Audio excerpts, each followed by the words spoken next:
ആദ്യ കൺമണി എത്തിയതിൻ്റെ സന്തോഷത്തിലാണ് പ്രമുഖ ആങ്കർ വീണ മുകുന്ദൻ. കഴിഞ്ഞ മാസം 26-ാം തീയതിയായിരുന്നു വീണയ്ക്ക് പെൺകുഞ്ഞ് പിറന്നത്. ഇപ്പോഴത്തെ തൻ്റെ ഡെലിവറി അനുഭവം പങ്കുവച്ച് എത്തിയിരിക്കുകയാണ് താരം. തൻ്റെ യൂട്യൂബ് ചാനലിലൂടെയായിരുന്നു വീണ കുഞ്ഞു പിറന്ന നാളിലെ അനുഭവങ്ങൾ പങ്കുവച്ചത്. ലേബർ റൂമിലേക്ക് പോകുന്നതുവരെ താൻ ഹാപ്പിയായിരുന്നെന്നും എന്നാൽ ഡ്രസ് മാറ്റി സ്ട്രക്ചറിലേക്ക് കിടത്തിയതോടെ തൻ്റെ ബോധം പോയി എന്നാണ് വീണ പറയുന്നത്. ഇലക്റ്റീവ് സെക്ഷനായിരുന്നു. ഇക്കാര്യം താൻ പറഞ്ഞപ്പോൾ അങ്ങനെ ചെയ്യരുതായിരുന്നു എന്ന് പറഞ്ഞ് ഒരുപാട് കമൻറ്റുകൾ വന്നുവെന്നും നോർമൽ ഡെലിവറിയിലൂടെ മാത്രമേ ഒരു അമ്മ എന്ന ഫീലിംഗ് മനസ്സിലാകൂ എന്നൊക്കെ പറഞ്ഞിരുന്നു. അതേക്കുറിച്ച് മറ്റൊരു വീഡിയോ താൻ ചെയ്യുമെന്ന് വീണ പറയുന്നു. എപ്പിഡ്യൂറൽ ആണ് താൻ തിരഞ്ഞെടുത്തത്.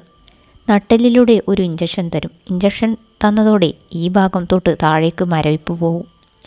ഓപ്പറേഷൻ തിയേറ്ററിലേക്ക് ആരെയും കയറ്റില്ലെങ്കിലും വീഡിയോ എടുക്കാൻ പ്രത്യേക പെർമിഷൻ ഉണ്ടായിരുന്നുവെന്നും തൻ്റെ അടുത്ത സുഹൃത്ത് ഹരിതയാണ് വീഡിയോ എടുത്തതെന്നും വീണ വ്ളോഗിൽ പറയുന്നുണ്ട്.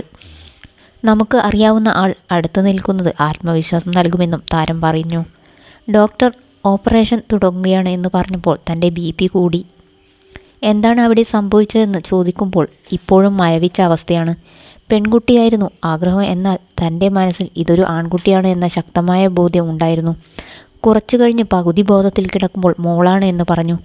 അതിനുശേഷം താൻ ഭയങ്കരമായി കരഞ്ഞു.